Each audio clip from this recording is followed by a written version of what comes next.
జై శ్రీమన్నారాయణ. నమస్కారం. Choices of discrimination అంటే ఎంపిక వివక్ష అనొచ్చు అనుకుంటాను. లోకంలో డిస్క్రిమినేషన్ అనే విషయం చాలా చోట్ల వింటున్నాం. అలా చేయకూడదు, చేయడం మంచిది కాదు అనేది వాస్తవం. కానీ దానివైపే ప్రపంచం పరిగెడుతోందా అంటే అలా కూడా కాదు అనిపిస్తోంది. పాఠశాల నుంచి కాలేజీ చదువు, ఉద్యోగం, ఎక్కడ చూసినా ఈ డిస్క్రిమినేషన్ కనపడుతూనే ఉంది. ఇంకా బస్సు, ఫ్లైట్, దేవాలయం, కళ్యాణ మండపం, ఆఖరికి భోజనం కోసం ఒక హోటల్కి వెళ్ళినా కూడా అక్కడ ఈ డిస్క్రిమినేషన్ కనపడుతూనే ఉంది. నివాసం ఉండే చోట, ఇంకా ఎక్కడ చూసినా మనం ఇచ్చే డబ్బుల్ని బట్టే మన మర్యాద ఉంటుంది. మనం ఎంత బాగా జీవిస్తున్నాము, ఎంత నిజాయితీగా ఉన్నాం, ఎన్ని మార్కులు తెచ్చుకున్నాం అనేది కాదు ముఖ్యం, ఎంత డబ్బు వెచ్చించగలుగుతున్నాం అన్నదాన్ని బట్టి గుర్తింపు దొరుకుతోంది. ట్రైన్లో ప్రయాణం చేద్దాం అనుకుంటాం. అందులో స్లీపర్ క్లాస్, సెకండ్ క్లాస్ అని భేదాలు. ఏసీలో చూస్తే first AC, second AC, third AC, ఇంకా వేగంగా వెళ్ళే ట్రైన్లో భేదాలు, passenger, express, super fast express, ఇలా ఎన్నో భేదాలు అంతటా కనపడుతున్నాయి. ఒక 50 ఏళ్ల క్రితం చూస్తే ఇన్ని భేదాలు లేవు, కానీ ఇప్పుడున్నాయి. అలాగే కార్ల విషయానికి వచ్చామనుకోండి, ఒకప్పుడు 2 రకాల కార్లు ఉండేవి. ఇప్పుడు 3 లక్షల నుంచి 30 లక్షల దాకా, ఇంకా ఆ పైన కూడా చాలా ఖరీదైన కార్లు అందుబాటులో ఉన్నాయి, మార్కెట్లో దొరుకుతున్నాయి. ఇవన్నీ 50 సంవత్సరాల క్రితం ఉందా అంటే లేవు. ఫ్లైట్లో వెళ్తున్నాం అనుకోండి, అందులో ఏ క్లాస్ అయినా గాలిలో ఎగిరే ఫ్లైట్లోనే వెళుతున్నాం.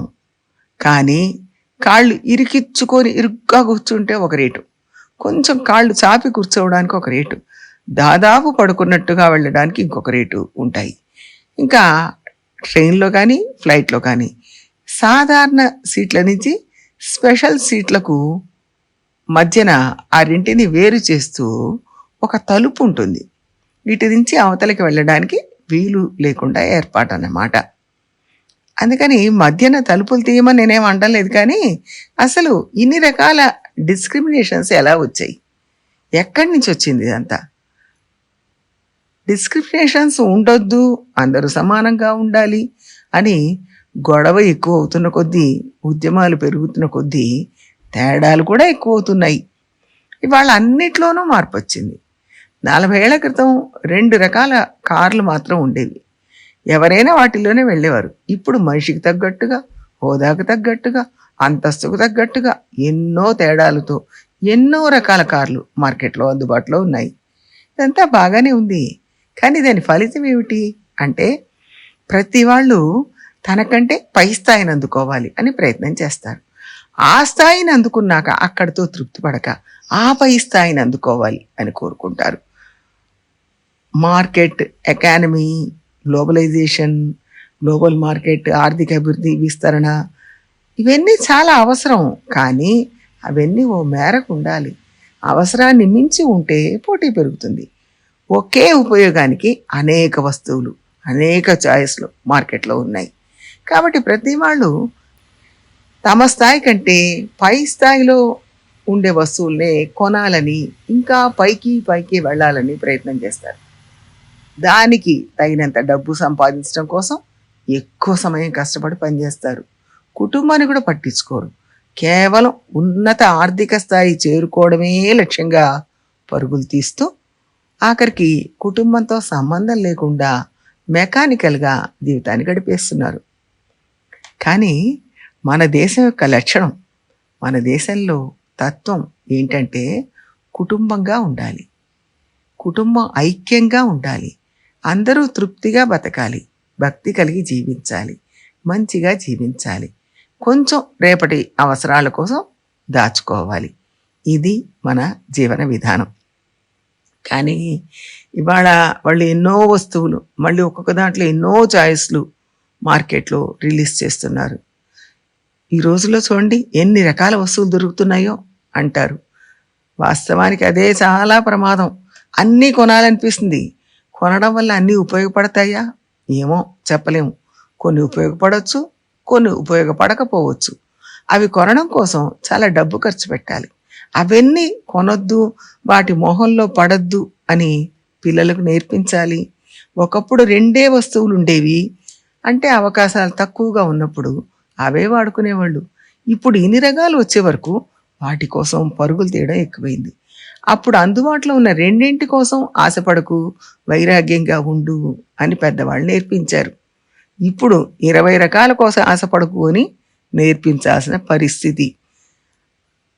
అది ఎంతవరకు పిల్లలు వింటారో తెలీదు. ఆఖరికి దేవాలయంలో కూడా అనేక తరగతులు కనపడతాయి.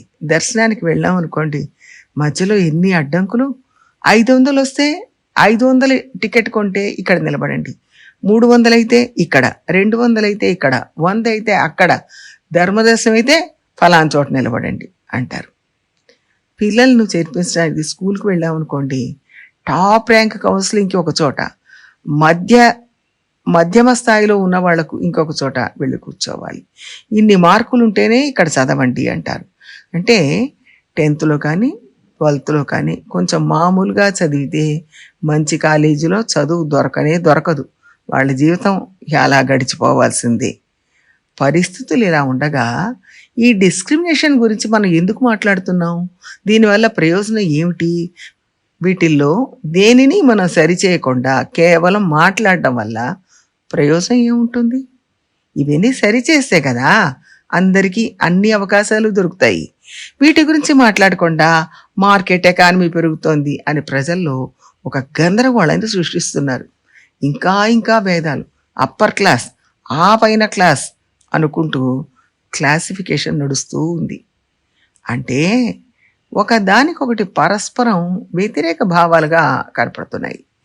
ఏదైనా మనల్ని మనం జాగ్రత్తగా చూసుకుంటూ, మనం జాగ్రత్తగా ఉంటూ, ఈ మాయా మోహంలో పడకుండా ఉండాలి.